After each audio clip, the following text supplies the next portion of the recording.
Doctor Rakesh, ये जो एक एक जो इस तरह का प्रयास हुआ है अनुप्रिया पटेल जी की तरफ से, उन्होंने बिना बात के इस तरह का एक विवाद खड़ा कर दिया, और राजा भैया जो बिल्कुल अनकंसर्न थे, जिनका इससे कोई लेना देना नहीं था, वो आहत दिखाई दे रहे हैं। और आहत के साथ साथ वो उन्होंने वैसे तो एक्सटीरियरली उन्होंने ये दिखाया, बहुत विनम्रता के साथ, बहुत धैर्य के साथ जवाब दिया, लेकिन जो लोग राजा भैया को जानते हैं उनको मतलब एक तरह से उन्होंने मन में तो ठान ही ली होगी कि जो भी उनसे बन पड़ेगा वो जाके मिर्जापुर में बैठ के उनको हराने का काम करेंगे।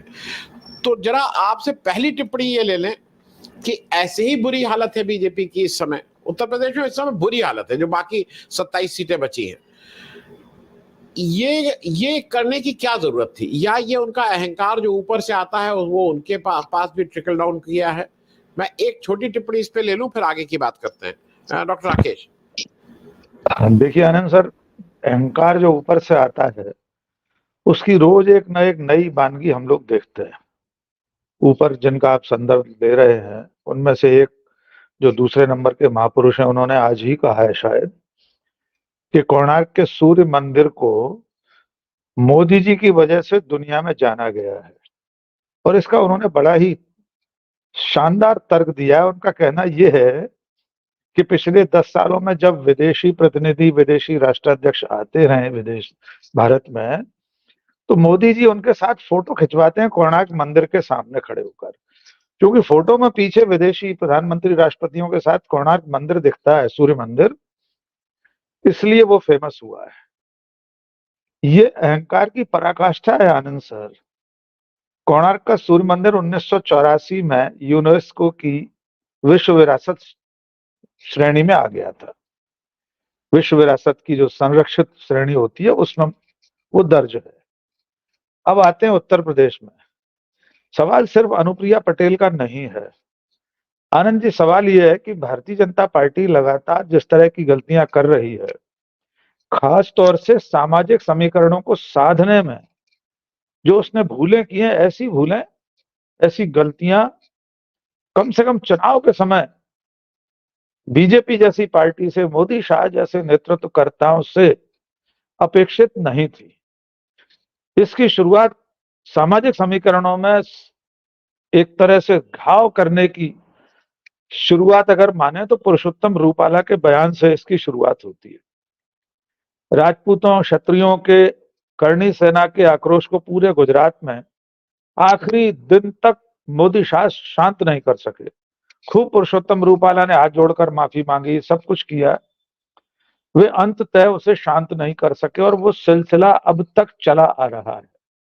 उत्तर प्रदेश में जब मतदान होना था अमेठी रायबरेली का, उसके 2-3 दिन पहले करणी सेना के नेता के खिलाफ इसलिए मुकदमा दर्ज हो गया क्योंकि उसने बीजेपी को वोट न देने की अपील की थी।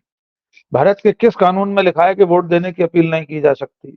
मैं आपके मंच से कहना चाहता हूं XYZ पार्टी को वोट न दें, नाम लेकर मैं तो कह सकता हूं कि भारतीय जनता पार्टी को वोट न दें, देखें कौन सा कानून मेरे खिलाफ मुकदमा दर्ज करता है।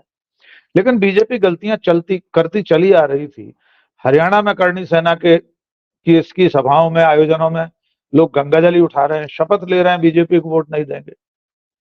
उत्तर प्रदेश में तमाम जगह ऐसे आयोजन हो चुके हैं। तो अनुप्रिया पटेल ने ऐसे समय जब फिसलन बहुत तेज थी, ये एक और धक्का दे दिया कि राजा भैया के बारे में उन्होंने अपना ज्ञान बांट दिया। इस मौके पे आनंद जी मैं ये जरूर कहना चाहता हूं कि मैंने राजा भैया का उस दिन वो बयान सुना।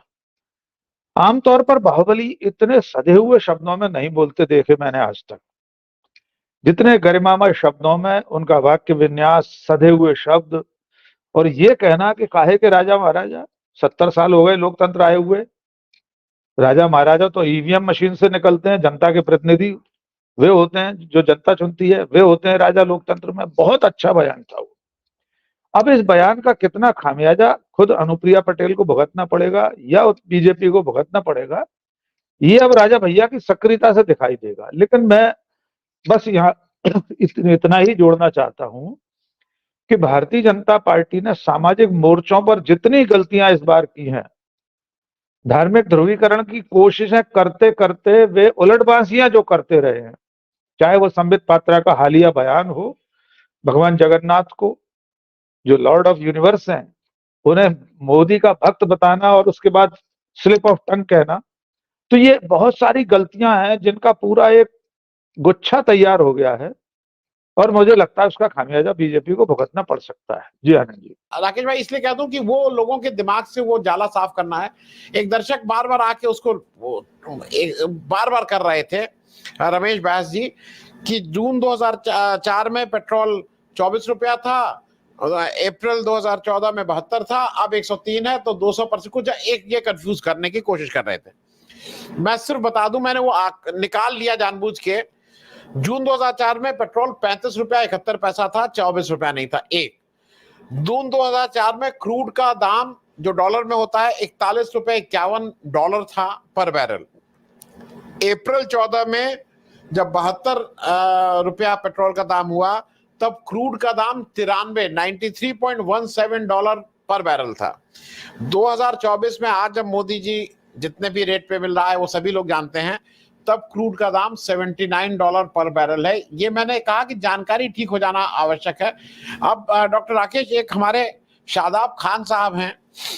अब मैं ये मान रहा हूं कि मासूमियत में, हालांकि शादाब साहब आप जितनी बार वो कर रहे थे, इसको स्पैम इसको बोलते हैं, दिक्कत हो रही थी डिस्कशन को, लेकिन चूंकि ये बार बार, राकेश सर अब आपसे पूछे, I am from MP and I want to know why government is not changing in MP for 20 years in spite of anti-incumbency, unemployment, paper leak, Vyapam scam. Is it EVM? If it is, then what about Lok Sabha 2024? भाई अब बताइए, सरकार क्यों नहीं बदल रही? नहीं, उनका सवाल वाजिब है, उनको सलाम हमारी तरफ से पहुंचे। देखिए, अब फैसला हो चुका है मध्य प्रदेश में चुनाव का, बहुत दिन हो गए, अब लकीर पीटने से कोई फायदा नहीं है। कांग्रेस की अपनी गलतियां भी थी चुनाव हारने में। मैं उस वक्त भी, आप याद कर लीजिए, चाहे आनंद जी का फोरम हो या और चैनल्स हो, कांग्रेस की जो गलतियां थी, कमलनाथ ने उस समय जिस तरह से आम जनता के सामने कई ऐसी प्रतिक्रियाएं दी थी जो उस वक्त ठीक नहीं थी। संगठनात्मक कमजोरियां थी, उसमें कोई शक नहीं है। जनता के मुद्दे वे सारे थे जो आपने कहा, व्यापम से लेकर पटवारी भर्ती से लेकर सब कुछ था मध्य प्रदेश में।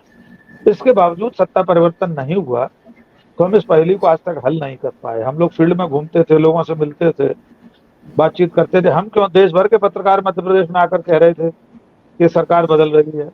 अब नहीं बदली तो हम ईवीएम पर ठीकरा नहीं फोड़ेंगे। हो सकता है कोई और वजह रही हो, उसमें हो सकता है एक बड़ा मामला शिवराज सिंह चौहान की लाडली बहना योजना का भी रहा हो। निश्चित तौर पर जिनके खातों में पैसे पहुंच रहे थे, जो लाभार्थी वाला कौन है, हर बड़े चुनाव में ऐसी चीजें असरकारक होती हैं। इसलिए अब मध्य प्रदेश के चुनाव पर बात करने से बेहतर है अभी जो चुनाव चल रहा है उस पर बात करें। आज भी वही स्थितियां हैं, पूरा देश देख रहा है, हम और आप देख रहे हैं कि मोदी का विरोध है, मोदी सरकार की 10 साल की नाकामियों की बात है। जो पेट्रोल डीजल पे आपसे सवाल कर रहे थे, अगर उन्हें महंगाई अच्छी लग रही हो तो उन्हें मुबारक हो। मुख्य धारा का मीडिया तो प्राइम टाइम में सुधीर चौधरी महंगाई के पक्ष में प्रोग्राम दिखाते हैं, आप वे प्रोग्राम देखिए। आनंद वर्धन सिंह तो बताएंगे महंगाई है, आपको महंगाई अच्छी लग रही है, महंगाई पहले आपके लिए डायन थी, अब डार्लिंग हो गई है, हमें कोई ऐतराज नहीं, आपका अधिकार है। आप और महंगाई, पेट्रोल 500 रुपए का मिले तब भी आप उन्हें वोट दें, हमने कहाँ रोका है। लेकिन हमारे फोरम पर आकर अगर हमसे आप पूछेंगे तो आनंद वर्धन जी आंकड़े के साथ आपको बताएंगे कि कितने रुपए, कितने बैरल का पहले था और अब कितना है। कायदे से आज की रेट पर, अंतरराष्ट्रीय बाजार की रेट पर पेट्रोल सस्ता होना चाहिए देश में, पर नहीं है। अब इस चुनाव में भी अगर जनता ऐसा फैसला नहीं करेगी, सत्ता को नहीं बदलेगी, तब भी हमें क्या फर्क पड़ेगा। हम तो पत्रकार हैं, कल राहुल गांधी प्रधानमंत्री बन जाए, मल्लिकार्जुन खड़गे बन जाए, हम अगले दिन से उनसे सवाल पूछेंगे उनकी सरकार की नीतियों पर, उनकी गलतियों पर। तो बस इतना ही मुझे आनंद जी कह रहे हैं। जी।